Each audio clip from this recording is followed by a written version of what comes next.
fui bautizada dentro de una ceremonia sacrílega directamente a magia negra. La magia es cruel. Tú trasladas el daño de un lugar a otro. Unos van a ganar, otros van a perder. La sangre es el poder máximo. Se utiliza fetos de aborto. El vudú de carne se lo hacen los artistas de televisión. ¿Con políticos has trabajado? Las trans no son personas discapacitadas. Ninguna maricona se muere de hambre. Péchale al hombre quiere decir págale al hombre. Claro, se pone a trabajar. Se pone a trabajar quiere decir se prostituye. Exacto. No existe tal vulnerabilidad. Te van a acusar de transfóbica. Soy transexual y tengo mejor vida que muchas mujeres. ¿Y qué pasa con el placer? Va a ser menos que cuando tenías el pene. ¿Y la operación fue muy traumática? Yo te voy a decir todo como es, sin Cuenta. maquillaje y sin base.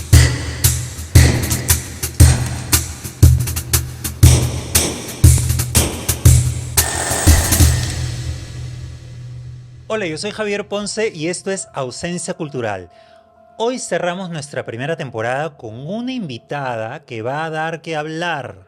No solamente porque es buena y porque está buena, sino porque es mala. Es una bruja malera, es una hechicera, es una zorguiña y le hemos traído de ultratumba a nuestra querida Lucrecia Black. Lucrecia, buenas tardes, buenas noches. ¿Cómo estás, Javier? Qué contenta me siento de ser una invitada de tu programa. Soy una asidua concurrente, veo todos tus programas que has realizado y me encanta. Entonces para mí es un honor sentarme acá a tu lado y con tu hermosa producción. Para nosotros es un honor. Aquí hemos estado con Miguel y con Sabino temblando a ver en qué momento llega la bruja. Bueno, llegó el momento. Puntual como la muerte. Así es. Así es, exactamente. No se demora ni antes ni después. Exacto. Llega el Y eso momento. que no has venido en escoba. Creerás que la tengo, pero hasta ahora estoy tratando de encontrar un hechizo que me pueda hacer por lo menos elevar, tú sabes, la levitación, ¿no? Claro. O sea, con que la escoba se levite unos 10 centímetros para mí sería súper porque de ahí se puede generar, pero estoy ahí que lucho en varios años y todavía no encuentro la fórmula, pero vamos a ver en realidad cómo se puede hacer con el tiempo. Nunca se pierden las esperanzas. Sí, pues bueno, vamos a ver.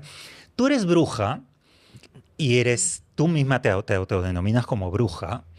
Y eres una bruja malera porque también manejas no solamente la magia blanca, la magia roja, sino la magia negra. Así es, desde 1989 que fui bautizada como bruja dentro de una ceremonia sacrílega, ya a partir de ahí el maestro que me hizo el conjuro me entregó el nombre y me dio una potestad para poder desarrollar un conocimiento. ¿A ti siempre te llamó la atención todo lo oculto, lo paranormal, lo extracorpóreo? Siempre tuve mejores experiencias con los muertos que con las personas humanas, porque ellos son energía y son sentimiento puro. Cuando yo, por ejemplo, en la adolescencia tenía los sueños revelatorios de la reencarnación, yo no lo comprendía al inicio, pero cuando ha ido pasando los años, lo he ido entendiendo, o sea, me sentía privilegiada porque al final de todo era algo que venía hacia mí, ¿no? Y que sabía que a otras personas no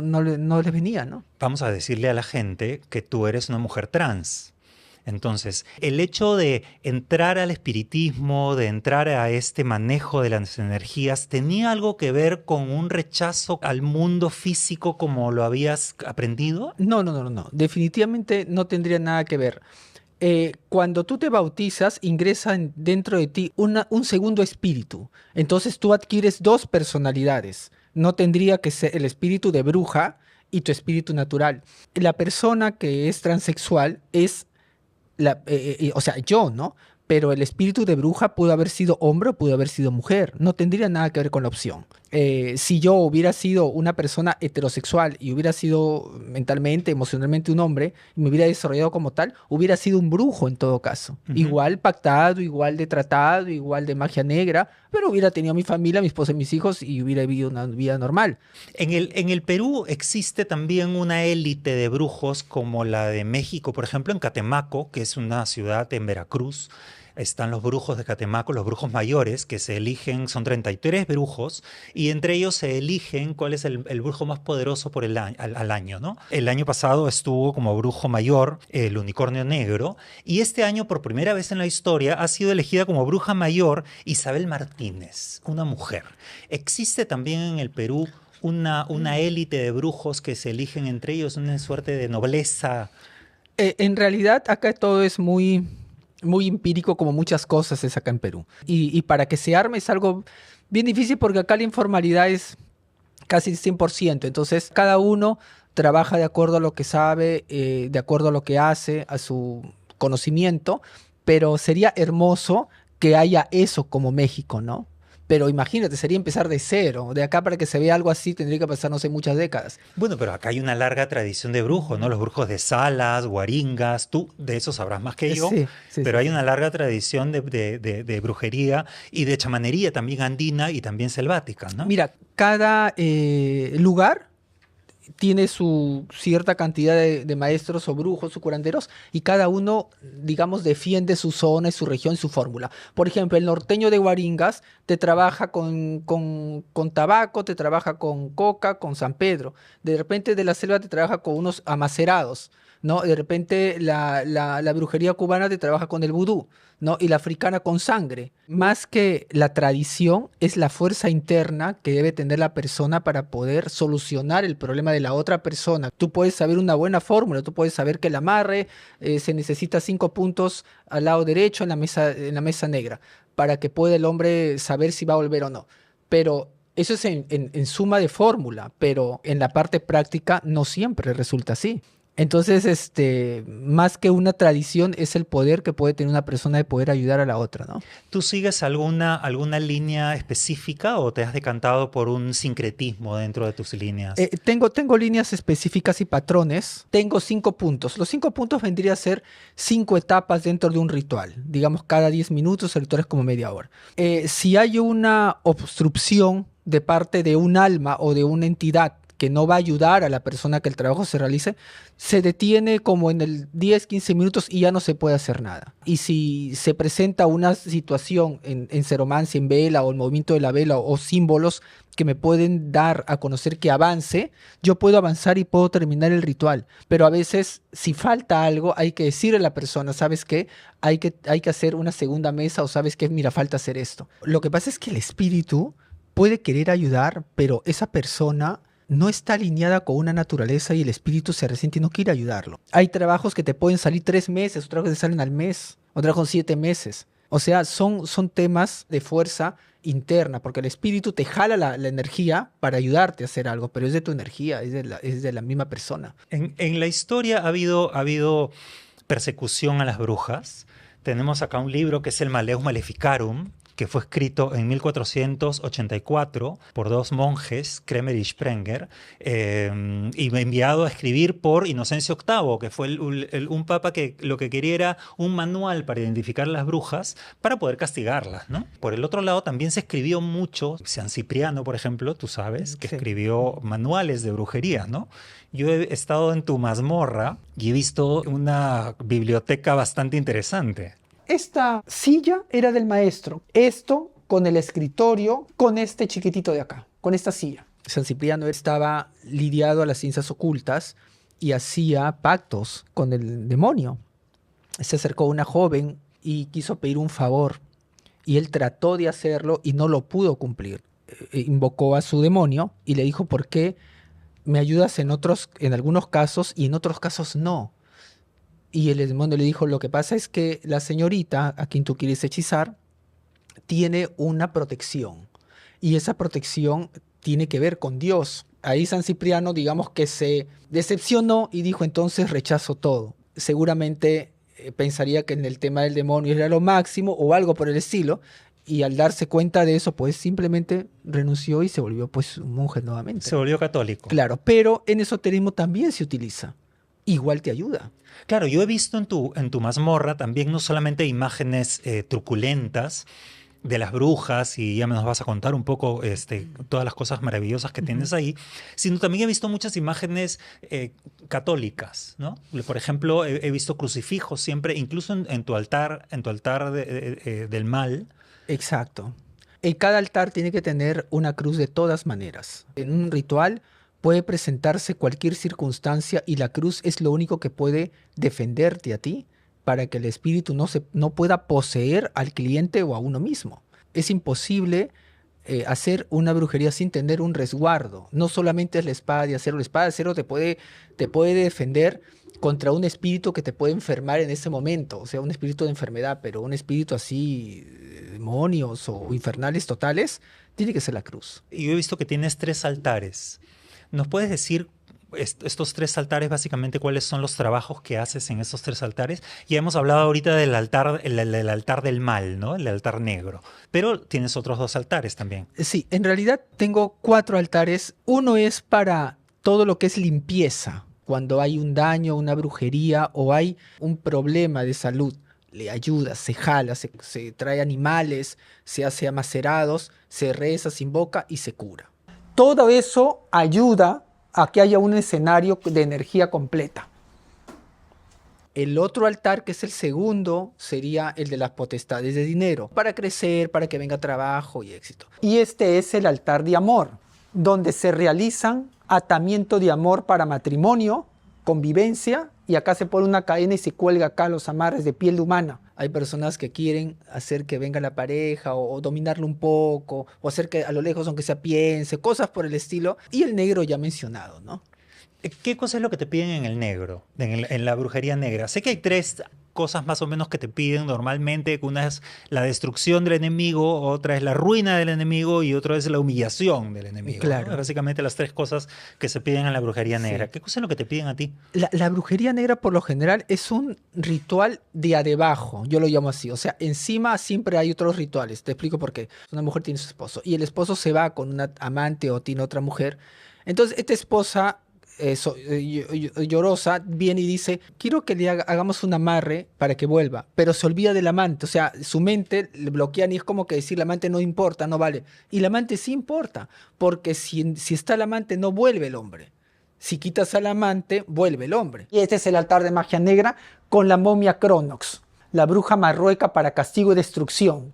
Y acá está toda la demonología. Tiene 3 metros, 3 centímetros, la medida exacta para hacer el triángulo de poder y el pentagrama, digamos, diabólico, ¿no? Solamente el amante se retira con magia negra. ¿Quieres tumbar a una persona, una competencia, un negocio que quieres sacar de tu vida o algo que te está estorbando, un mal amigo, un enemigo o alguien? Directamente a magia negra. Se clava la daga a la mitad del sapo, el sapo se queda incrustado y para que no escape le coses la boca con hilo de seda. Cementerios, sapos, ratas, mucas, o sea, todos esos entierros, ataúdes pequeños, ceremonias infernales, azufre, llama, o sea, todo eso es magia negra. Hacer daño. Hacer daño. Magia negra implica intercambio de suertes, intercambio de destino, intercambio de estrella. Le quitas la suerte a uno para que le des la suerte al otro y la mala suerte del otro se regresas al que pudo haber tenido un buen futuro. Esa es la manera de trabajar. La magia es cruel, la magia oscura es cruel, pero te ayuda, pero no puedes pensar que todos van a ganar, pues unos van a ganar, otros van a perder. Cuando tú haces daño, cuando hemos conversado en tu mazmorra, me dijiste una frase que a mí se me quedó grabada. Me dijiste, la brujería es cruel. Sí. Porque siempre que tú haces una limpieza, en realidad ese daño no lo puedes dejar suelto, sino se lo tienes que trasladar a alguien. Exacto. Si tú no le das a esa alma otra segunda casa, va a pasar 3 meses y el mal va a retornar y peor regresa con cólera porque lo han sacado y encima ha vuelto. O sea, tú trasladas el daño de un lugar a otro. Exacto. De una casa a otra, de una persona a otra. Claro, porque son entidades malignas ya creadas y hechas que el ser humano, nosotros no podemos destruirlas. Solamente la única forma es que ese daño de esa persona se meta a otro cuerpo. Ahí es donde es la crueldad. Pero ya la persona queda liberada. ¿Y tú sientes algún tipo de remordimiento cuando haces crueldades, cuando haces daño? Porque tú eres la ejecutora de ese, claro, te lo pide el cliente o el paciente, no sé cómo le llamas, pero tú eres la que ejecuta ese trabajo. Cuando tú haces un trabajo de brujería, eres una bruja, entra dentro de ti un segundo espíritu. El segundo espíritu no tiene pena, el segundo espíritu no tiene remordimientos, el segundo espíritu es la persona que ejecuta. Yo me divido en 2 personas. Si tú me dices así como de bruja, obviamente yo no tengo ningún tipo de remordimiento, ni pena, ni nada. Pero si tú me preguntas como Lucrecia, amiga, mujer, trans, cucufata, amiga, lo que tú quieras decir, ahí sí yo te diría que me da mucha, mucha, mucha pena. Y por 2 motivos. Primero, porque hay muchas personas que pueden ser tan felices en lo que hacen y lo que son, y se mortifican porque el hombre no las ama o no las quiere, o porque no encuentran el amor, o porque no llegan a obtener el título que quieren, pudiendo de repente brillar de otra manera. ¿Cómo desperdician el tiempo en cosas tan materiales donde tranquilamente el ser humano solo, sin tener una pareja, puede encontrar la felicidad absoluta? Pero como Lucrecia bruja, es otra mi posición. ¿Y tú disuades alguna vez a un cliente que te viene con algún requerimiento o algún trabajo que quiere hacerse? Tú le dices, oye, mejor piensa, no hay necesidad de aferrarte a una persona que no te quiere, ¿por qué no vas por otro lado? Es decir, ¿haces algún tipo de recomendación distinta o aceptas todo el trabajo y el cliente siempre es el que manda? No, yo le sugiero, pero la gente no le importa mi sugerencia de amiga, le importa la sugerencia de la bruja. Yo tengo que hacer lo que me digan, porque ellos vienen a que yo les ayude en eso, pues. Claro, y tú a la hora que trabajas con el mal, ¿tienes algún riesgo? Porque, por ejemplo, si tú trabajas con cosas sucias físicamente, tienes el riesgo de ensuciarte, o si tú eres un médico, tienes el riesgo de contaminarte o de enfermarte o de contagiarte, ¿no? En el caso de la brujería, en el caso del manejo de estas energías oscuras, ¿también tienes algún riesgo o no? Sí, totales, y totales, y más que los riesgos, digamos, físicos, que si el sapo te orina o si te ensucias con el azufre encendido, que te puedas prender el cabello o de repente se prende la mesa donde estás, o sea, más que eso es el ataque espiritual interno, porque cada vez que tú abres un altar negro y haces la invocación, tú no sabes quién va a estar, es como que tú haces taxi y tú no sabes qué persona va a subir. Es igual. Yo he tenido que a veces defender al cliente de ciertos ataques. Yo me puedo morir de miedo en ese momento, porque igual el miedo es un sentimiento que lo tenemos todos los seres humanos. Pero tengo que tener más valor que el cliente porque el cliente es responsabilidad mía que no le pase nada. Pero esas cosas tú no puedes saber que ocurran hasta que ocurren. ¿Y miedo a otros brujos tienes? O sea, que algún otro brujo te haga un daño a ti o entre una especie como de competencia o de daños o de guerra entre brujos. Mira, ha habido personas que han querido hacer daño. Por lo mismo del tratado de inicial, te da poder para saber de qué te tienes que cuidar. Entonces yo sé más o menos de qué me debo de cuidar, qué debo hacer, qué no debo hacer, y sé qué hacer cuando hay un ataque de un brujo o de una bruja, ¿entiendes? Pero no me causa mayor problema porque al final yo tengo una protección que lo tengo desde que me bautizaron y siempre me ha resultado eso, así que no me hago problema con eso. Cuando tú haces estos amarres para que vuelva el hombre, ¿con qué trabajas? ¿Trabajas con elementos que te trae el cliente, que te trae la cliente? Para comenzar, ¿son más hombres o mujeres los que acuden a tu consultorio? Las mujeres mayormente. Las mujeres quieren mucho amor. Siempre ellas, como son más emocionales, se sienten poco queridas. Sienten de que el hombre las engaña, que no las quieren. Ellas asocian mucho el afecto al amor. Si el hombre les otorga todas las facilidades materiales a ellas, el hombre me quiere. Si el hombre no me da casa, no me da carro, no me quiere. O sea, lo asocian mucho a eso, ¿no? La protección. Pero, y los hombres mayormente piden posición, ¿no? Trabajo, éxito, ¿no? Y esto, Logro. esto del amarre es un paquete que tú haces, un amarre entre dos objetos. ¿Cómo funciona esto del Claro, por amarre? lo general es un básico, que son velaciones o invocaciones o ritual. Pues hay un intermedio que es con un vudú neutral, donde haces invocación con una pareja de vudús, pero no son, digamos, no son propios, solamente son vudús simbólicos donde se le da llamado físico a la persona. Y el tercero es ya el amarre. El amarre sí es con todo. El amarre entra varios elementos poderosos. Ya el vudú de carne, lo que es ya las velas de sebo humano. Utiliza 70 velas de grasa humana. Ahora uno dice, ¿dónde consigue la grasa? Tú sabes que acá en el Perú se consigue todo. Entonces se mezcla y se pone a secar la vela, se cuelga y una vez colgada se trabaja, se vela y cuando esa vela ya está velada, recién puede servir para una mesa interna. ¿Qué cosa es una mesa? Una mesa es el ritual interno, es una mesa interna, digamos, a solas que yo ya realizo. La mesa normal es donde han ido todos, donde van las personas, donde está la mazmorra, donde ven los muñecos, las velas. Entonces la persona, el cliente viene y reza, invoca, toma el preparado, clava los alfileres, o sea, lo que tiene que hacer. ¿Y trabajas sola o trabajas con otros brujos? No, no, no, no. Siempre he trabajado solo. He tenido mala experiencia en trabajar con brujos. Yo solamente trabajé con ellos cuando estaba en el momento del aprendizaje. ¿Has atendido a gente famosa? Sí, sí, sí. Muchos famosos actuales en televisión ahora en este tiempo y de hace tiempo que están vivos, han fallecido. O sea, ha habido mucha gente que me siento tan contenta porque han confiado en mi trabajo y me alegra poderles haber ayudado, créeme. Me reconforta mucho ver a las personas en pantalla que están tan exitosas y que tienen una estrella que la gente los sigue, porque tú sabes que los rituales de estrellas se lo hacen los artistas de televisión. ¿Y con políticos has trabajado? ¿O para políticos? Sí, también. También he trabajado con políticos, claro, claro. He trabajado con alcaldes, con regidores, con gente que están en la actualidad. Ahora, los actos que hacen dentro ya eso es algo que yo no lo puedo manejar, ya cada uno sabe cómo actúa en su trabajo, ¿no? Pero para que lleguen, se da la pateadita de la suerte buena en esoterismo, inclusive hasta reinas de belleza. Ahora, no solamente tu ritual puede ser para que una persona la vean más bella de lo que es, sino también tú puedes hacer que a una persona que sea hermosa la gente la vea fea. Claro. Eso se trabaja con el sapo de pantano. Es algo un poco sucio, pero es así. El sapo tiene que tener crías encima del calzoncillo o la ropa de la persona. Es todo un tema y ese sapo tiene que estar ahí por lo menos 21 días.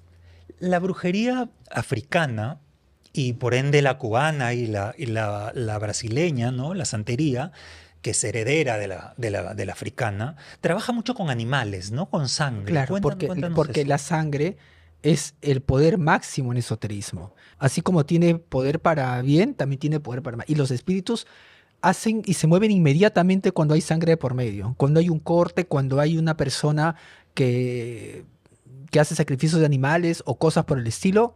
Olvídate, la magia es prácticamente completa. Aquí en estos tubos de ensayo se saca sangre, entonces cuando sacas la sangre de la vena, ya lo almacenas y lo colocas dentro del, digamos, congelado, ¿no? Acá es donde pongo a veces los corazones, ¿no? Corazones del águila para rituales o de repente algo, alguna pieza pequeña de un cuerpo humano que se consigue, tú sabes. Se utiliza fetos de aborto. Hay personas que abortan y ese feto te lo venden. Hay gente que me da risa, quieren magia y cuando van a matar el animalito voltean del cuello y no saben ni lo que hacen.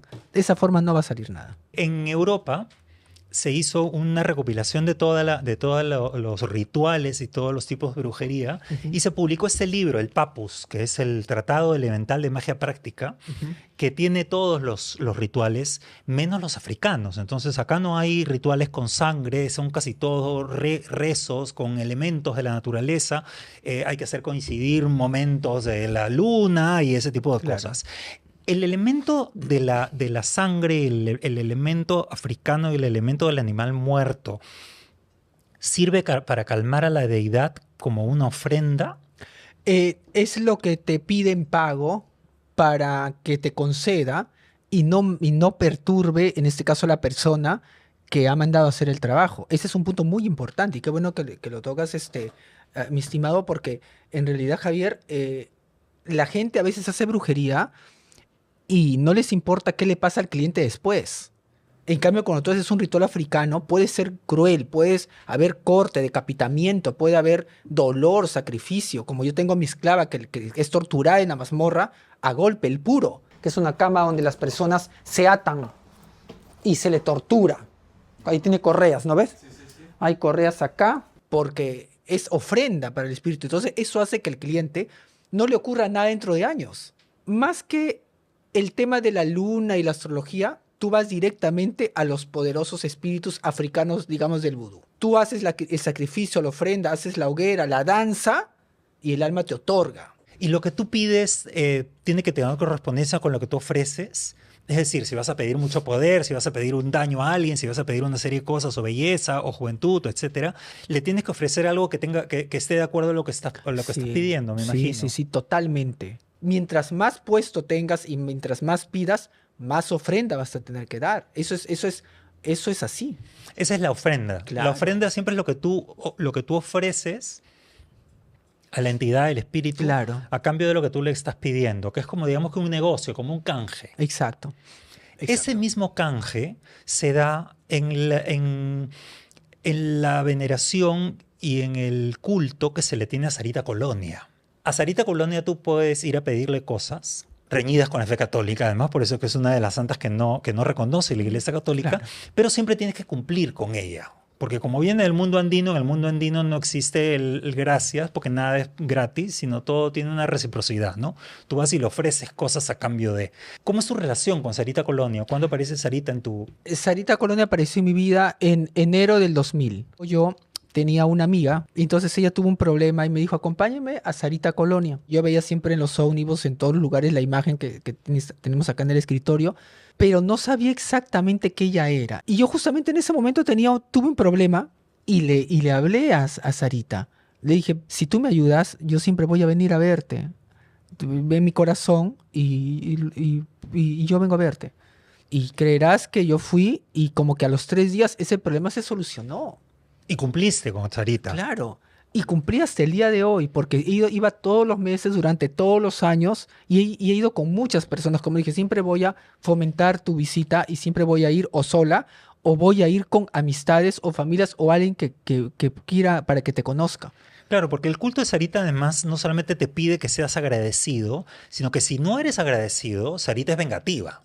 Sarita te Claro, manda a la policía, Sarita te va y te sí. arruina lo que Sí, sí, supuestamente te ha claro, dado, ¿no? porque no ves que si te da una potestad, te la puede quitar.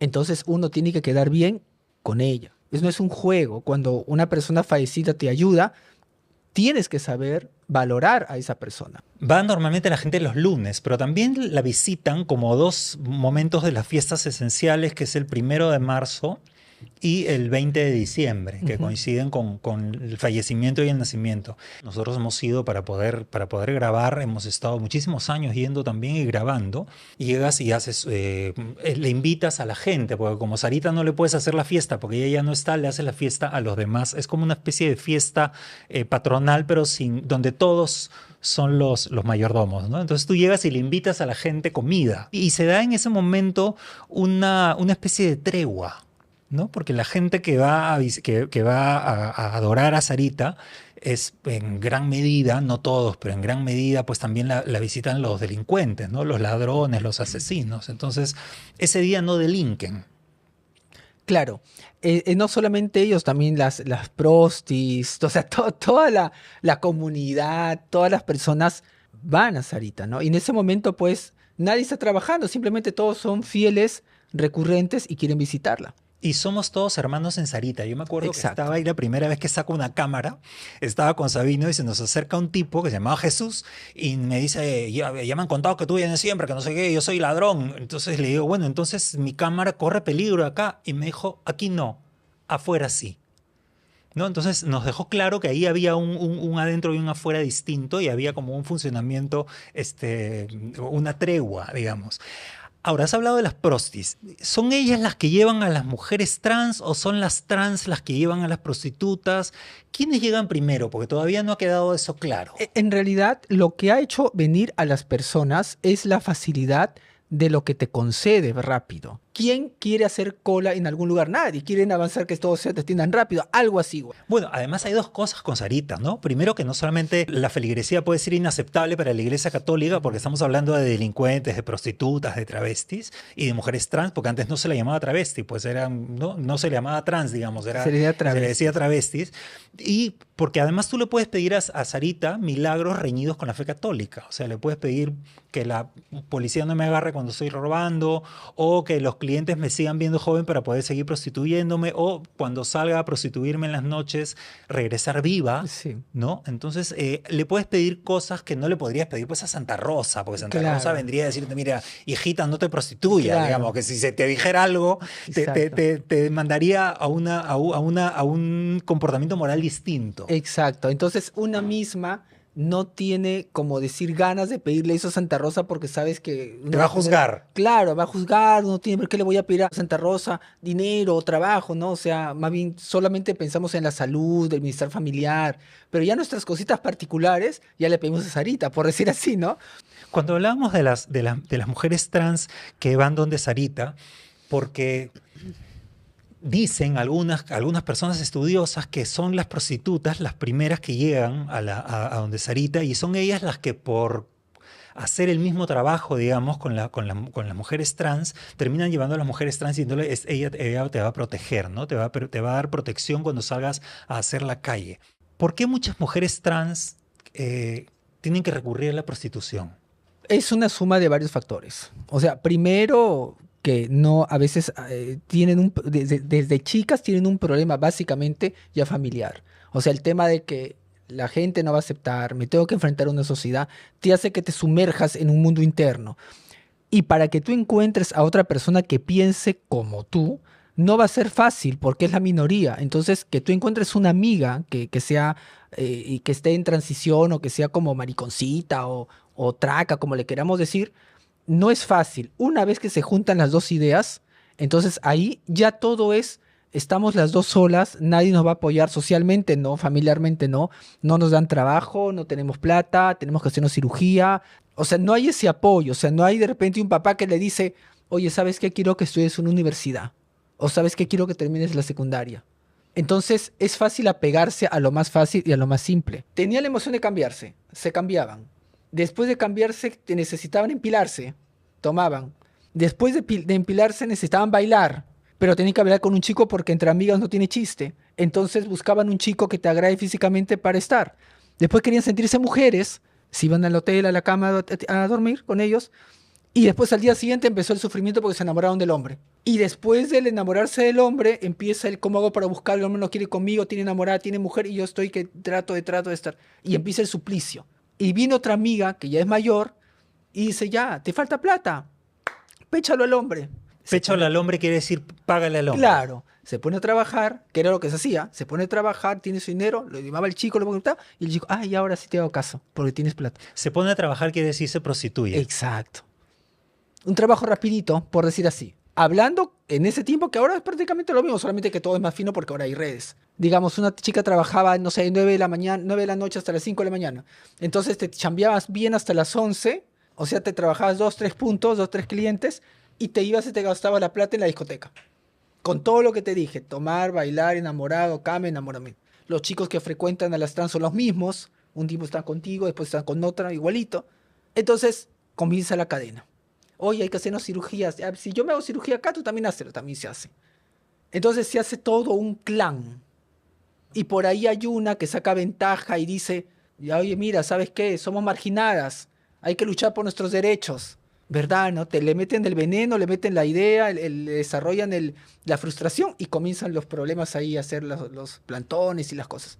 ¿Nunca tuviste o sentiste la necesidad de trabajar, digamos, en la prostitución?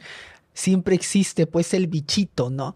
El bichito de la fantasía. O sea, yo gracias a Dios no necesité prostituirme, no necesité trabajar, no necesité salir a la avenida, pero siempre yo veía pues a las chicas que salían a trabajar y yo las buscaba en sus casas, porque igual eran mis amigas, yo trabajaba en otra cosa, pero ellas trabajaban en lo suyo, y yo la veía que se ponían sus botas, se ponían sus minifaldas, sus politos y se arreglaban el pelo. En ese tiempo estaba el punto nieve, pero nunca me animaba, ¿no?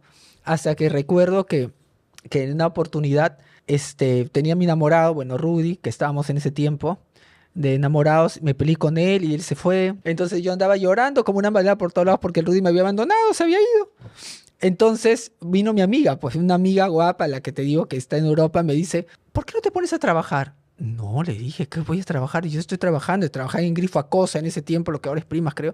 Yo ya grifera y volantera y no sé qué. Te levantas, me dijo, tomas tu desayuno, te bañas de pies a cabeza. Me enseñó el tete y maneje de ser una kinesióloga, que se pronunciaba en el libro del comercio. Y comencé a trabajar.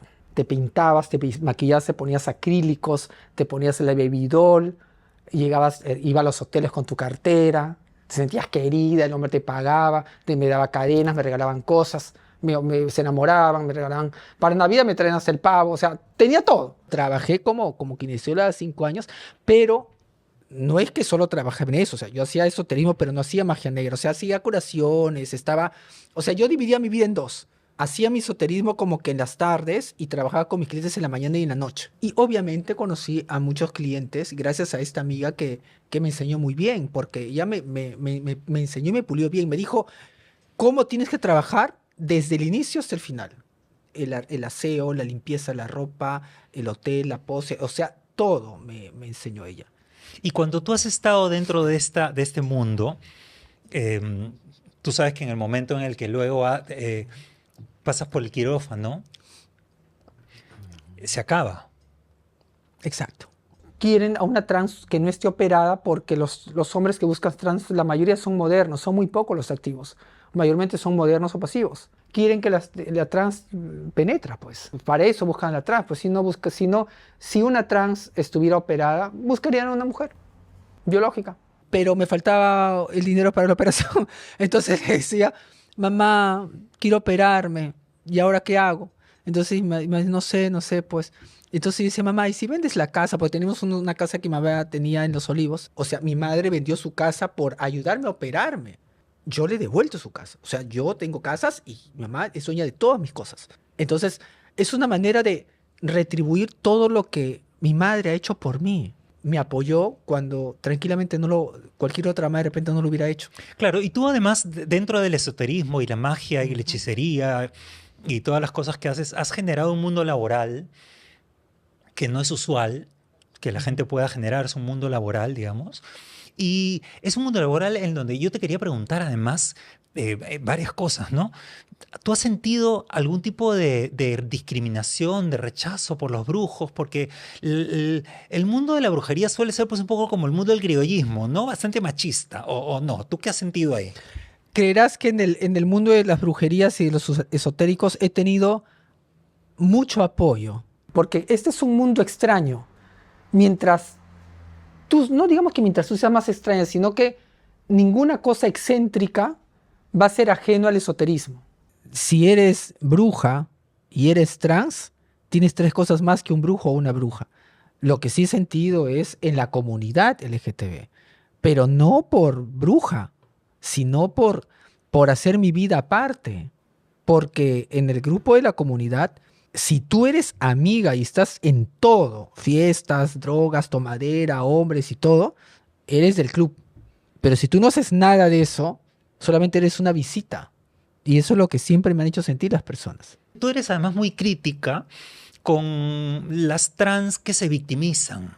Ah, totalmente.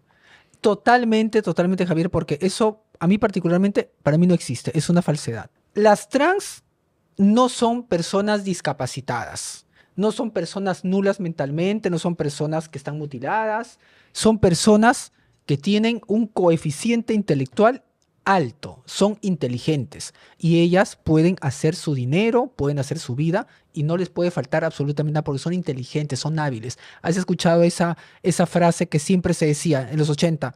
Ninguna maricona se muere de hambre. Entonces no existe tal vulnerabilidad ni discapacitación y que hay que nos ofenden, que somos discriminadas. No, lo que pasa es que ese es un negociado que quieren hacer creer a las trans menos cultas para hacer creer que yo te voy a salvar, yo voy a ayudar por ti, al final no va a pasar nada. ¿Quién hace ese negociado? Hay trans acá, que tienen sus ONGs, que tienen sus cosas, no todas, pero sí he visto por ahí un par que hacen negocio con eso. Las leyes no se basan a estar con las pancartas diciendo un montón de sandeces. Las leyes se demuestran estudiando, teniendo una carrera, siendo alguien, produciendo, decir, mira, yo quiero trabajar en tal lugar, pero tengo esto que me respalda. Quiero hacer esto, pero tengo este cartón que me respalda, o esta experiencia. Entonces, no estoy para nada de acuerdo en ese tema de que son que pobrecitas, que no tienen que comer. Por favor, oye, las chicas trans manejan su dinero. Tienen sus carteras de marca, utilizan los perfumes de marca. Tienen zapatos como creo que tienen más de dos docenas de zapatos. Tienen vestidos, se van a las fiestas, se compran sus cervezas, las pasan bien, viajan, se dan de lujo de tener enamorado. ¿Cómo es cuando tienen marido? Se consiguen al venezolano, se consiguen al guapo, que les pide zapatilla, ropa, todo, y ahí salen los miles. ¿Por qué no separas 500 y te inscribes en un curso? ¿Qué debilidad hay ahí? Ninguna. Entonces, por eso es que a veces las personas que son más vivas toman a las trans que son menos, digamos, inteligentes y las manipulan diciéndole vamos a darte una moneda de oro. Y eso no es así.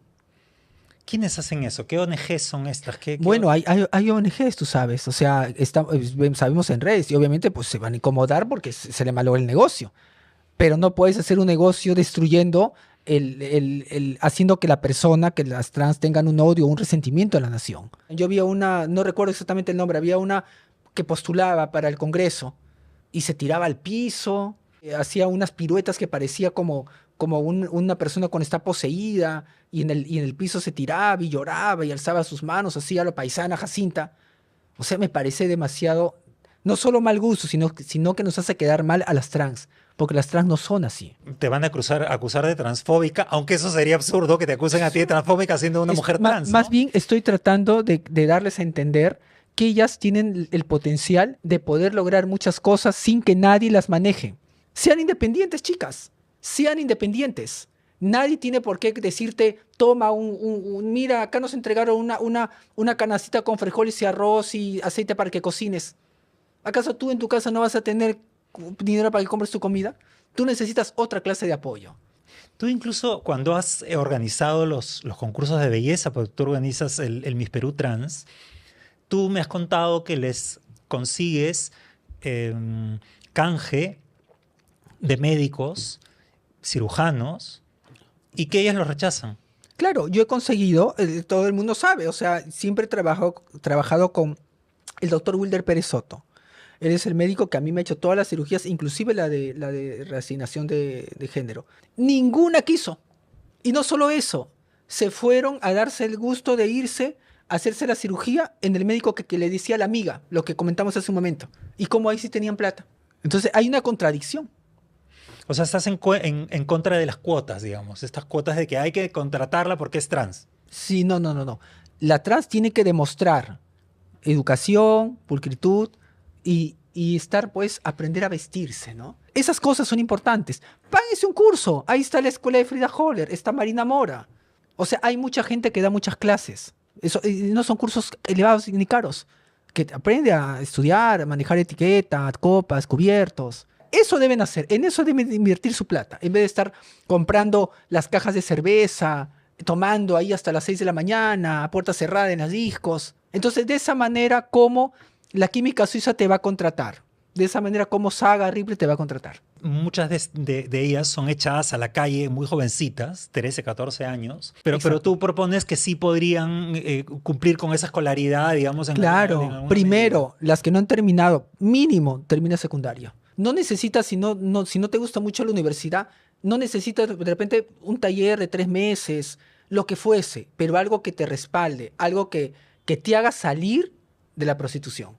Tiene que ver mucho la autoestima de la misma persona, el qué tanto me merezco tener una vida bonita. Pero o sea, yo no me imaginaba que voy a estar pues con mis 50 o 60 años siguiendo trabajando, pues o sea, es penoso, da pena. En una soledad total entre grupos eh, que tiene que ver con drogas, delincuencia, proxenetas y todo. O sea, ese no es un estilo de vida. Sí, bueno, no solamente da pena, sino que además es un mundo muy peligroso, Claro. ¿no? En donde la expectativa de vida, pues, ronda los 30, 35 años, pero porque son asesinadas, ¿no? Exacto.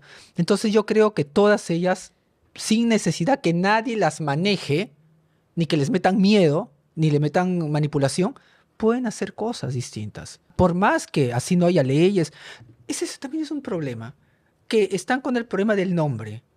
O sea, si hay nombre, me parece que está bien. Pero si no hay nombre, bueno, porque no tienes el nombre cambiado de mujer, no te tienes que sentir menos que en el banco te llamen como hombre. O sea, ¿Cuál es la importancia esencial del cambio de nombre en el DNI?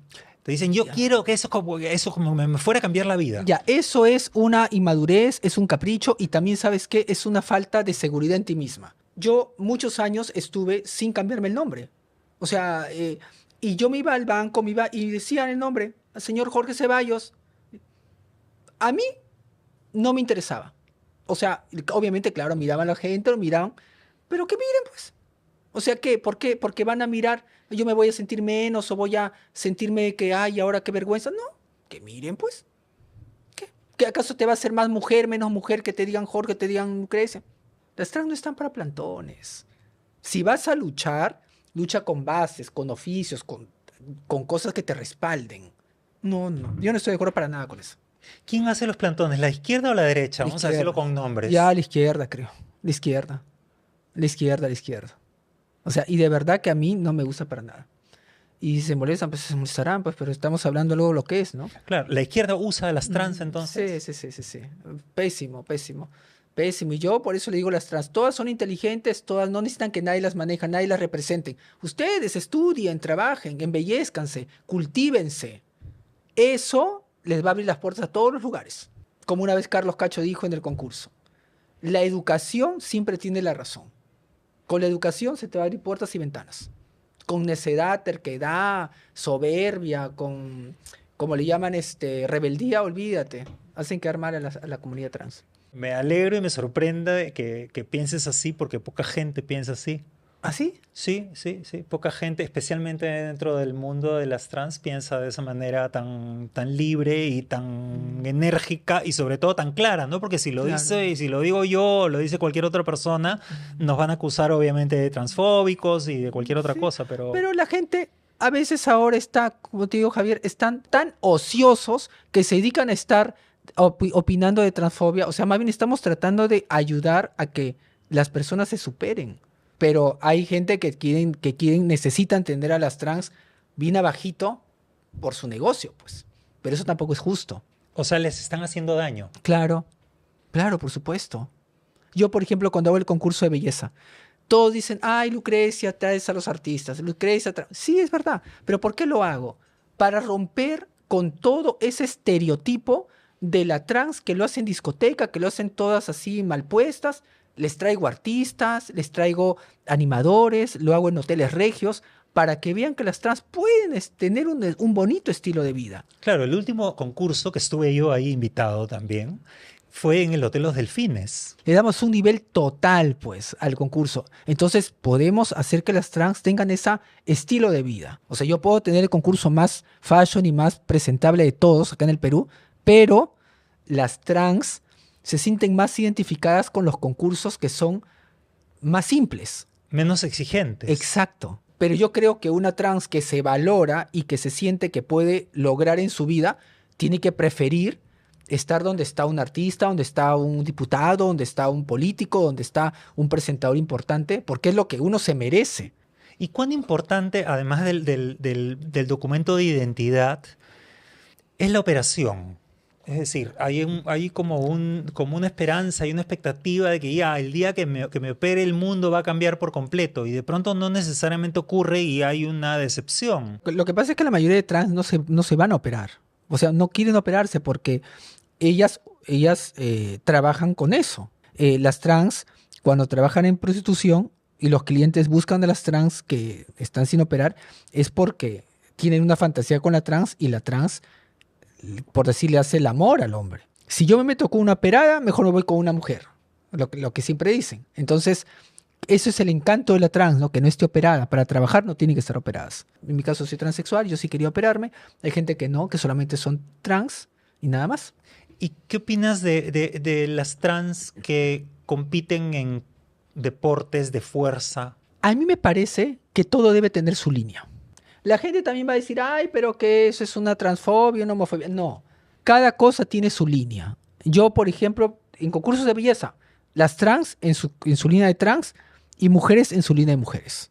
Eso no significa de que uno se sienta menos mujer o que no, no, no, no, no tiene nada que ver eso. Simplemente que todo tiene que ser equilibrado, todo tiene que ser igual. Porque la misma trans se va a sentir cómoda con su grupo de chicas trans. Y las mujeres se sienten cómodas entre mujeres. ¿Por qué hay trans que quieren participar en concurso de mujeres? ¿Y por qué no hay mujeres que quieran concursar en un concurso de trans? Cada cosa tiene su lugar. Entonces nosotros no debemos invadir. Nosotros podemos tener una vida muy bonita como trans, como mujeres trans, como lo que quieran llamar. Pero podemos tener una vida más bonita que muchas personas. Pero todo depende en cómo te sientas tú con tu vida y qué cosa sientes que te mereces. Yo, por ejemplo, soy transexual o seré una mujer biológica, pero mi vida está tranquila. Y tengo mejor vida que otras, que muchas mujeres. ¿Y la operación fue muy traumática? Es porque se dice de todo y no queda claro nada. Ni las consecuencias, ni las pérdidas, ni cómo es. Yo te voy a decir todo como es, sin Cuéntame. maquillaje y sin base. Ah, Te voy a decir. Te voy a decir. La operación de reasignación sexual siempre es una operación traumática, físicamente, mentalmente y emocionalmente, porque nunca puede ser algo, digamos, fácil que de un cuerpo masculino de género hombre pases a ser lo más cercano a una chica, género femenino. No es fácil, porque la operación te implica muchos horas de operación, muchos puntos, que los puntos te duelen, tienen como 200 puntos adentro, entre puntos vegetales y visibles. El cambio hormonal, el cambio mental que te trae el de estar operada, el cambio emocional, las emociones que te vuelves más sensible, y hay varios cambios, y obviamente los cambios físicos también se dan. Hay que hacerse de la operación, te haces una vaginoplastía para que quede bien cerradito como quinceañera y cosas así.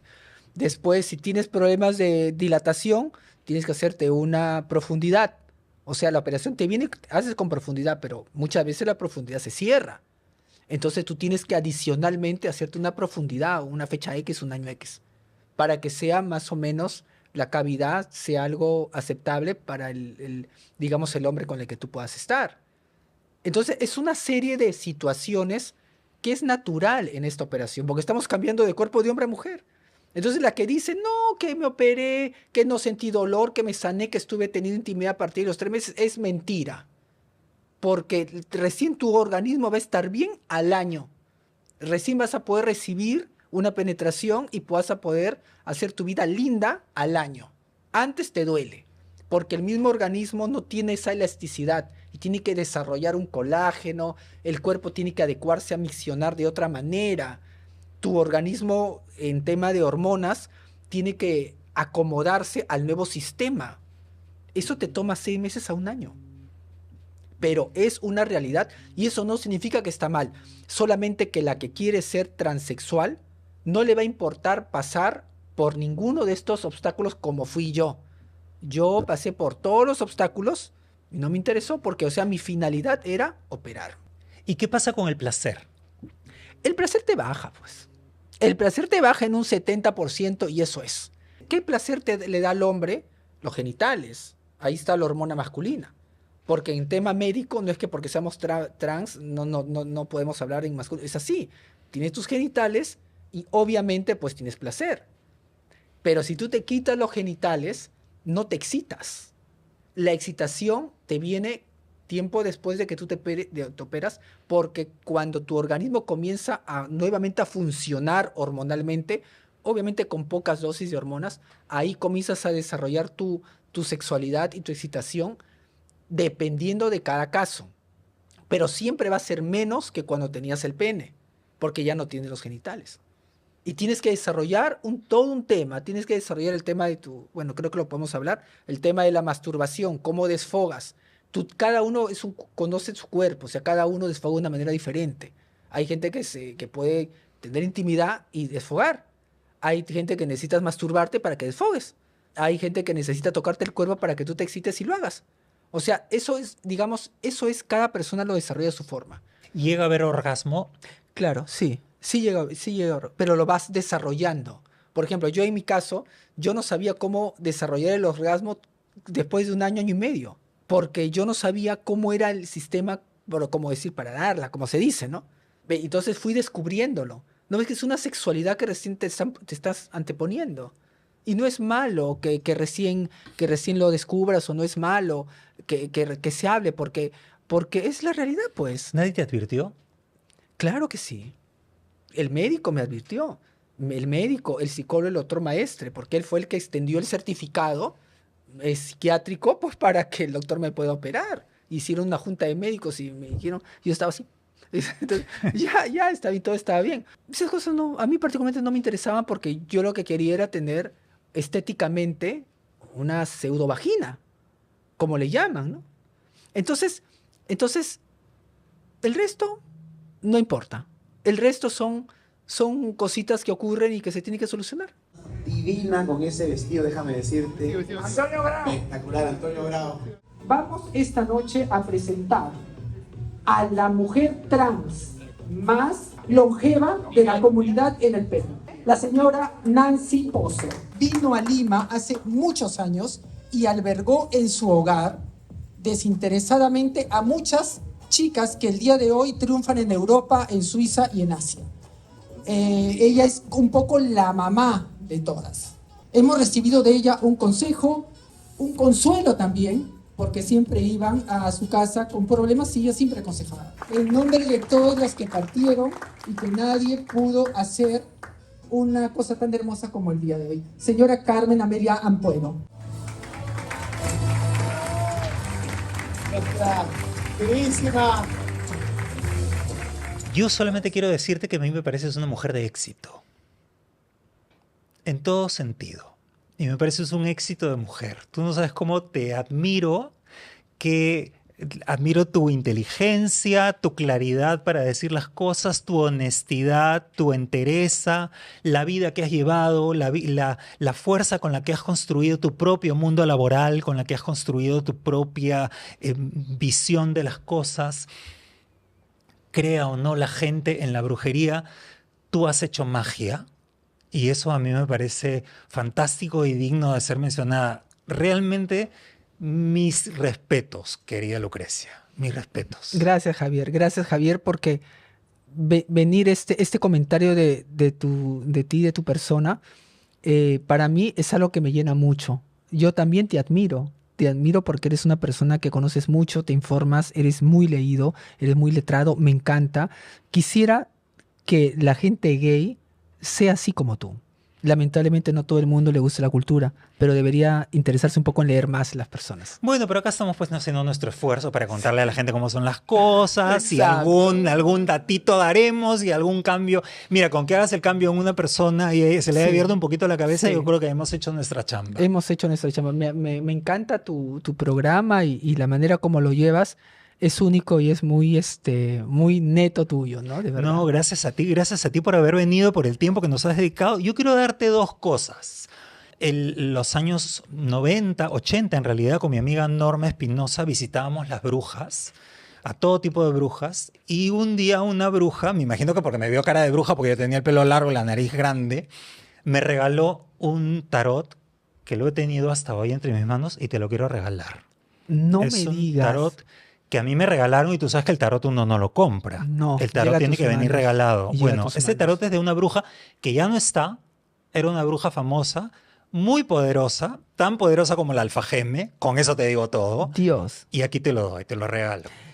Dios mío, te juro, qué lindo regalo. No imaginé de verdad, eso debe tener un gran poder. Voy a velarlo y lo voy a trabajar bonito y con el poder de la que era la dueña anteriormente. Muchas gracias. Esto para mí es una joya. No sabes cuánto me alegra recibirlo de tus manos. La joya eres tú y además que haya estado tantos años en mi poder esperándote. Claro. Nunca he conocido a una bruja que haya admirado como a ti. Dios Y he mío. conocido a brujas poderosas, ¿ah?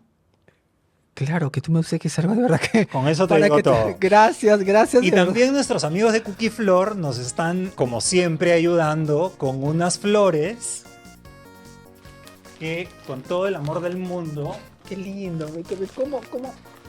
¿Cómo has sabido que me encantan las flores? Me encantan las rosas. sí, porque he estado en tu mazmorra y he visto toda tu brujería y todos tus chiches y todas tus cosas. Qué lindo, muchas gracias. Me has hecho sonrojar. Tú sabes que las flores son divinas. Acá, en las flores están las hadas, está la fuerza de la naturaleza. De verdad, muchas gracias. Y gracias a tu producción y también gracias a todas las personas que siguen el programa de Javier. Les mando un gran beso, muchas bendiciones y ya saben, tú eres dueña de tu destino. Me parece maravilloso haberte tenido aquí, Lucrecia, y haber cerrado esta primera temporada contigo. Yo normalmente les digo a nuestros amigos que si quieren saber más de esto, pueden comprar o buscar el libro Crónicas Maricas. Pero esta vez les voy a pedir 3 cosas que son gratuitas. Una, que comenten el video. 2, que le pongan like si les ha parecido bueno. Y si les ha parecido malo, también le pongan like en signo enfático de desaprobación. Y que se suscriban a nuestro canal para que nosotros podamos venir en una segunda temporada a seguir dándoles estas entrevistas entretenidas con personajes siempre tan inteligentes, tan maravillosos y que nos puedan aportar y abrir una luz como en el caso de Lucrecia. Lucrecia, mil gracias. Te adoro. Gracias también y te mando muchas bendiciones. Sé que eres un hombre de éxito y grandes sorpresas van a venir para tu vida. Muchísimas gracias, Lucrecia. Y con ustedes, un beso enorme y una risa inmensa.